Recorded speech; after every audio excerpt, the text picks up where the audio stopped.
Sebelum Romawi mengalami periode kemakmuran dan puncak keemasan kekaisaran yang dipimpin oleh para 5 kaisar baik, hampir 80 tahun. Awal mula kekaisaran Romawi dipegang oleh para pemimpin sebelumnya yang dimulai dari Julius Caesar. Meskipun secara teknis bukan kaisar, Julius Caesar adalah diktator seumur hidup yang kekuasaannya menandai transisi dari Republik Romawi ke Kekaisaran Romawi. Pemerintahannya berakhir dengan pembunuhannya pada tahun 44 sebelum Masehi. Lalu digantikan oleh Augustus, dikenal sebagai Kaisar Romawi pertama. Augustus mendirikan prinsip-prinsip kekaisaran setelah keponakan dan ahli waris Julius Caesar ini mengkonsolidasikan kekuasaannya pasca periode perang saudara yang mengikutinya. Ia meninggal karena sebab-sebab alami pada 19 Agustus tahun 14 Masehi pada usia 75 tahun. Agustus meninggal di Nola dalam perjalanan kembali ke Roma dari Asia Kecil, di rumah yang sama di mana ayahnya juga telah meninggal beberapa dekade sebelumnya, dan dilanjutkan oleh Tiberius, anak angkat dan ahli waris Agustus. Pemerintahnya diwarnai oleh kemampuan administratif, tetapi juga paranoia dan ketakutan akan konspirasi. Tiberius yang memerintah sebagai Kaisar Romawi dari tahun 14 hingga 37 Masehi, meninggal karena sebab-sebab alami pada usia lanjut, yaitu 77 tahun. Meskipun ada beberapa spekulasi dan rumor mengenai akhir hayatnya yang mencurigakan, tidak ada bukti konkret yang mendukung klaim bahwa ia dibunuh. Dan dilanjutkan oleh Caligula, dikenal karena kepemimpinannya yang eksentrik dan sering brutal. Caligula dibunuh oleh pengawalnya sendiri setelah memerintah yang singkat dan bergejolak. Lalu dilanjutkan oleh pamannya Claudius, yang naik tahta setelah pembunuhan keponakannya. Pemerintahnya dianggap cukup berhasil dengan beberapa penaklukan militer, termasuk penaklukan Britania. Claudius mengalami akhir yang tragis. Ia meninggal pada tanggal 13 Oktober tahun 54 Masehi, dan keadaan sekitar kematiannya menunjukkan bahwa dia kemungkinan besar diracun. Lalu dilanjutkan oleh anaknya yaitu Nero. Nero yang naik tahta pada usia 17 tahun. Pemerintahnya diingat karena seni dan budaya, serta kekejaman dan akhirnya keruntuhan politiknya sendiri. Menurut catatan sejarah terutama dari Tacitus dan Suetonius, Nero memaksa sekretarisnya Epaphroditos untuk membantunya melakukan bunuh diri pada tanggal 9 Juni 68 Masehi. Nero dilaporkan mati dengan kata-kata terakhir, "Qualis artifex pereo," yang berarti betapa besar seniman yang mati ini. Lalu dilanjutkan oleh Galba. Setelah tahun kematian Nero, Galba naik tahta selama periode singkat dan kacau yang dikenal sebagai tahun 4 Kaisar. Lalu dilanjutkan oleh Otto, memerintah hanya beberapa bulan. Otto mengambil alih kekuasaan setelah menggulingkan Galba, tetapi akhirnya bunuh diri setelah kalah dalam pertempuran. Lalu Vitellius, penguasa ketiga di tahun 4 Kaisar. Vitellius juga memerintah singkat sebelum dikalahkan oleh Vespasian. Vespasian mendirikan dinasti Flavian. Vespasian memulihkan stabilitas setelah tahun kekacauan, terkenal dengan penyelesaian Kolosseum. Dilanjutkan oleh Titus, putra Vespasian. Titus memerintah dengan baik meskipun masa pemerintahannya yang singkat, diwarnai oleh bencana alam seperti erupsi Vesuvius. Dilanjutkan oleh Domitian, saudari Titus, dan putra bungsu Vespasian. Pemerintahannya efektif tetapi diwarnai oleh kekuasaan otoriter dan akhirnya dibunuh.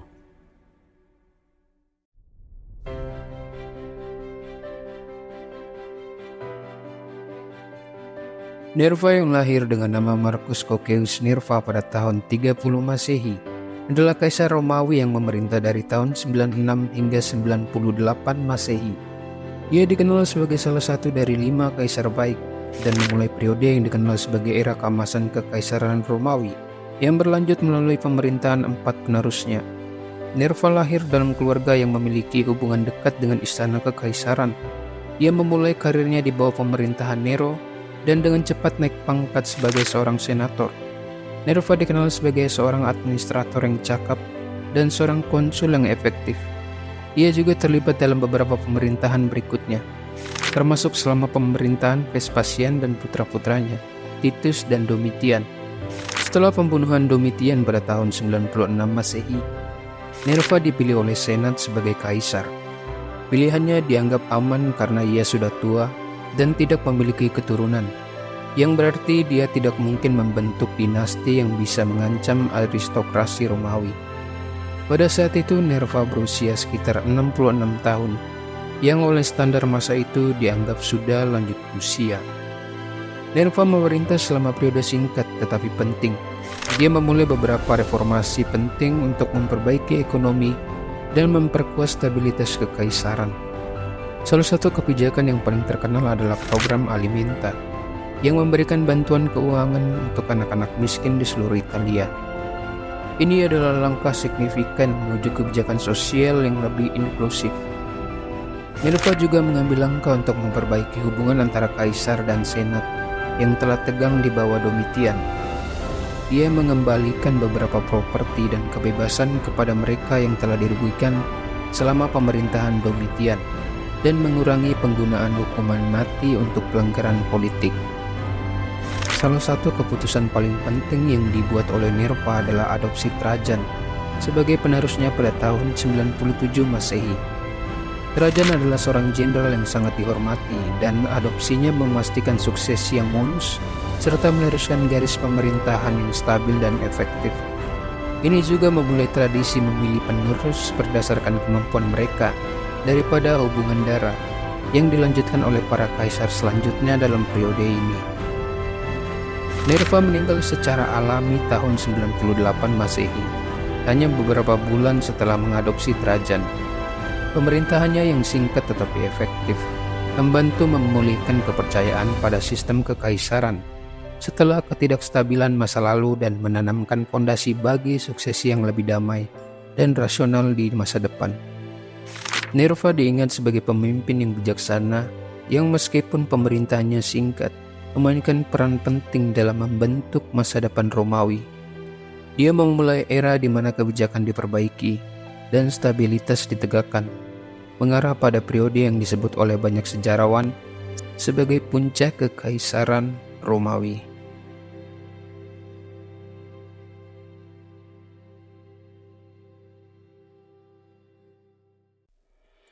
Trajan lahir di Italia, dekat Sevilla modern di Spanyol. Dalam keluarga yang berasal dari kelas senator Romawi, dia memulai karir militer di bawah Vespasian dan kemudian mengabdi di bawah Titus dan Domitian.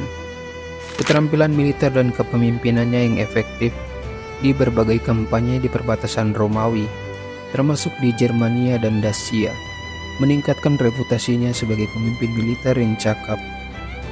Trajan diadopsi oleh Nerva yang telah memilihnya sebagai penerusnya, terutama karena kemampuan militernya dan popularitasnya di kalangan tentara dan rakyat. Setelah kematian Nerva pada tahun 98 Masehi, Trajan naik takhta. Pada saat itu dia sedang berada di Jerman, menunjukkan pentingnya tugas militer dalam karirnya. Pemerintahan Trajan dicirikan oleh ekspansi militer yang signifikan. Dia terkenal dengan penaklukan Dacia yang kaya akan tambang emas. Penaklukan ini tidak hanya mengamankan perbatasan Danube, tetapi juga memperkaya kekaisaran dengan sumber daya yang penting. Ini memungkinkan Trajan untuk membiayai pembangunan infrastruktur di seluruh Roma, termasuk jalan, pelabuhan, dan bangunan umum seperti Trajan Market dan Trajan Colum di Roma, yang menggambarkan kemenangan militernya atas Dacia. Trajan juga memperluas wilayah Romawi ke timur, mencapai Teluk Persia, dan mengamankan wilayah yang sekarang ini adalah Irak dan sebagian besar semenanjung Arab. Ekspansi ini menandai puncak teritorial kekaisaran Romawi. Trajan dikenal tidak hanya sebagai seorang penakluk, tetapi juga sebagai penguasa yang bijaksana dan adil. Dia memperkenalkan beberapa kebijakan untuk memperbaiki pemerintahan dan kesejahteraan rakyat. Trajan memperluas program Alimenta Nerva, memberikan dana untuk kesejahteraan anak-anak di Italia, dan memperbaiki sistem hukum untuk membuatnya lebih adil bagi warga kekaisaran. Dia juga dihormati untuk hubungannya yang baik dengan Senat dan untuk usahanya dalam meningkatkan pemerintahan provinsi melalui seleksi gubernur yang lebih efektif dan pembatasan penyalahgunaan kekuasaan. Trajan meninggal pada tahun 117 Masehi saat kembali dari kampanye timur. Dia digantikan oleh Hadrian yang juga diadopsi. Trajan dihormati sebagai Optimus Princeps atau kaisar terbaik oleh banyak sejarawan Romawi, yang menyanjungnya sebagai penguasa yang membawa kekaisaran ke puncak kemakmurannya. Warisannya termasuk tidak hanya ekspansi teritorial, tetapi juga fondasi yang kuat untuk pemerintahan yang adil dan efisien, yang memungkinkan kekaisaran bertahan melalui tantangan yang akan datang. Hadrian lahir sebagai Publius Aelius Hadrianus pada tahun 76 Masehi. Pemerintah sebagai kaisar Romawi dari tahun 117 hingga 138 Masehi. Dia adalah penerus Trajan dan terkenal karena kebijakan pemerintahannya yang cenderung lebih fokus pada konsolidasi dan pengamanan perbatasan kekaisaran daripada melanjutkan ekspansi yang agresif. Hadrian dikenal sebagai pemikir dan pelindung seni serta kebudayaan, dan masa pemerintahannya sering dianggap sebagai salah satu periode yang paling penting dalam sejarah kekaisaran Romawi. Hadrian lahir di Italica atau mungkin di Roma, dari keluarga berdarah campuran Hispania dan Italia. Dia adalah kerabat jauh Trajan dan karirnya diawali di bawah bimbingan kaisar tersebut.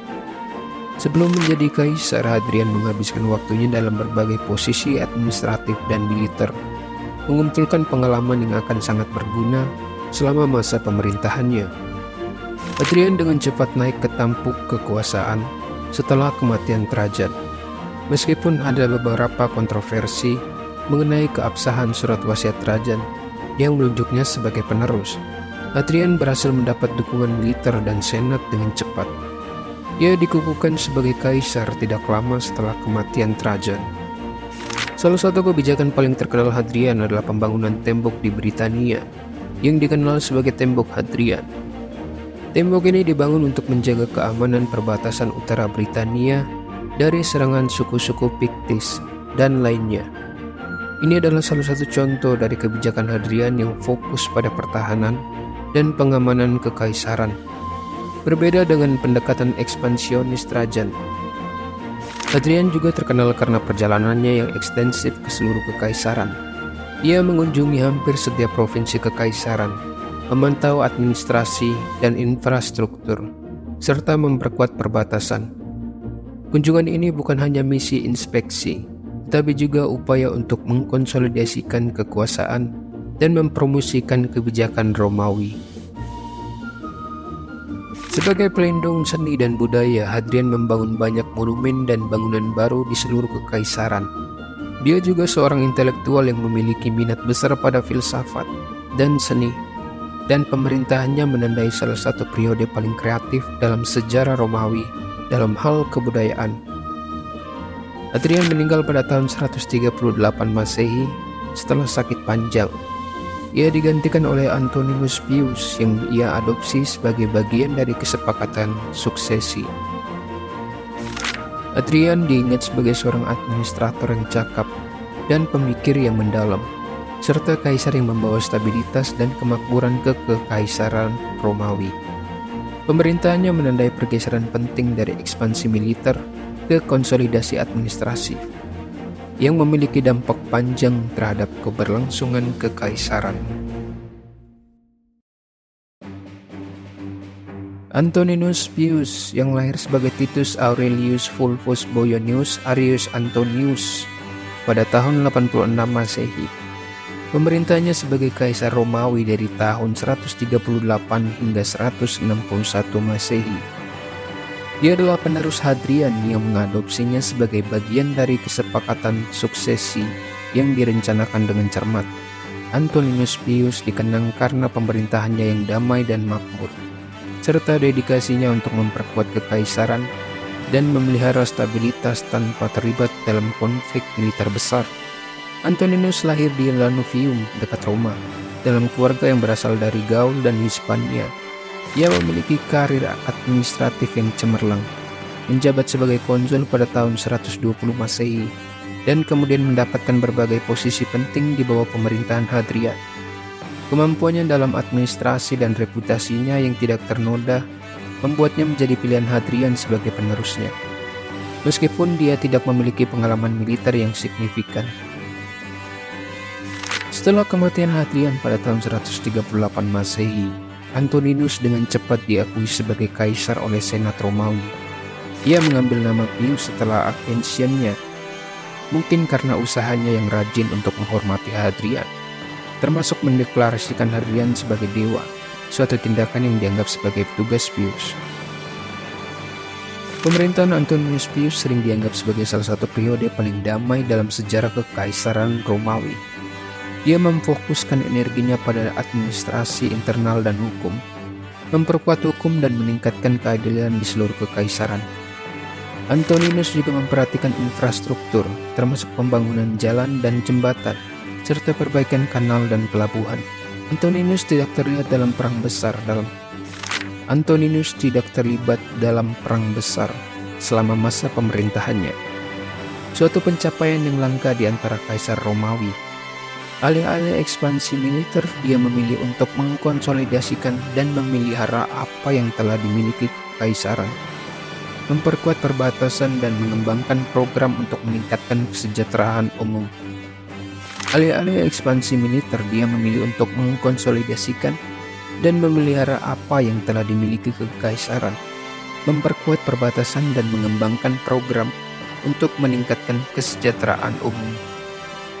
Salah satu aspek yang paling terkenal dari pemerintahannya adalah peningkatan program Alimenta yang menyediakan dana untuk pendidikan dan pemeliharaan anak-anak miskin di Italia.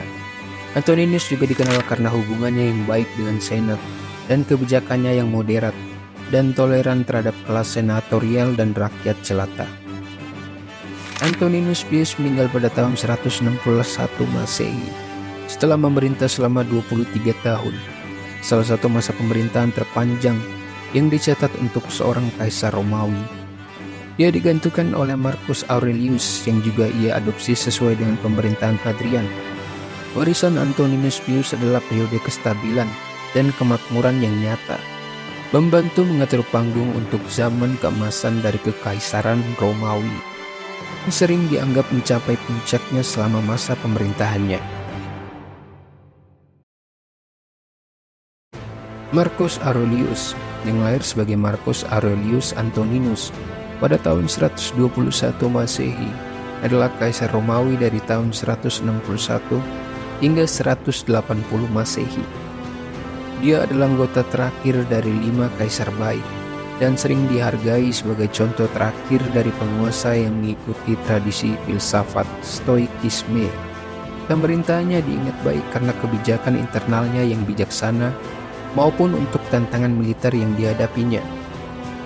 Marcus Aurelius dilahir di Roma dalam keluarga yang telah menjadi politisi dan administrator selama beberapa generasi.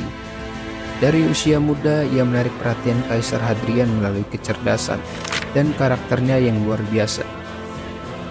Hadrian memastikan Marcus dididik oleh beberapa guru terbaik di zamannya, termasuk pelajaran dalam filsafat Stoik, yang akan sangat mempengaruhi pemikiran dan pemerintahannya. Setelah Hadrian, Marcus diadopsi oleh Antoninus Pius, penerus Hadrian, yang dinaikkan ke posisi sebagai pewaris takhta. Setelah kematian Antoninus Pius pada tahun 161 Masehi, Marcus Aurelius naik takhta. Berbeda dengan penerus sebelumnya, dia memilih untuk memerintah bersama dengan saudara angkatnya, Lucius Verus, membentuk hierarki yang belum pernah terjadi sebelumnya dalam sejarah Romawi. Kepemimpinan bersama ini berlangsung hingga kematian Verus pada tahun 169 Masehi. Pemerintahan Marcus diwarnai oleh perang dan konflik, terutama di perbatasan kekaisaran. Perang Marcomannic melawan berbagai suku Germanik di Danube adalah salah satu konflik besar selama masa pemerintahannya. Marcus secara pribadi memimpin kampanye militer, sebuah tindakan yang jarang dilakukan oleh kaisar sebelumnya. Meskipun ini adalah masa penuh gejolak, Marcus berhasil mempertahankan integritas dan stabilisasi kekaisaran. Marcus Aurelius terkenal karena tulisannya Meditation, yang merupakan koleksi pemikiran pribadinya yang ditulis selama kampanye militer. Buku ini tidak dimaksudkan untuk publikasi, namun memberikan wawasan mendalam tentang filsafat Stoik dan aplikasinya dalam pemerintahan dan kehidupan pribadi. Meditation tetap menjadi salah satu teks filosofis yang paling dihormati dan banyak dibaca hingga hari ini. Markus meninggal pada tahun 180 Masehi dan digantikan oleh putranya Commodus, yang pemerintahnya seringkali dianggap sebagai titik balik dari kemakmuran Kekaisaran Romawi. Meskipun Commodus tidak memiliki kecakapan atau temperamen ayahnya, pemerintahan Marcus Aurelius tetap dianggap sebagai salah satu contoh terakhir dari keemasan pemerintahan yang bijaksana dan filsafatik di Roma. Marcus Aurelius diingat sebagai kaisar filsuf, dan pemerintahannya menandai salah satu periode terakhir dari stabilitas relatif sebelum serangkaian krisis yang akan mengguncang kekaisaran di abad-abad berikutnya. Warisannya tidak hanya penting dalam konteks politik, tetapi juga dalam kontribusinya terhadap filsafat Stoik dan literatur Romawi.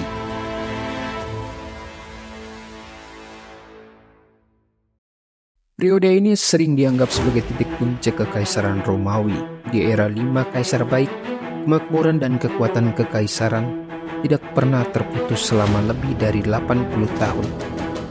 Namun di waktu yang sama, retakan pertama mulai muncul di kekaisaran. Ini kemudian berkontribusi pada penurunan dan akhirnya jatuhnya Kekaisaran Romawi yang perkasa.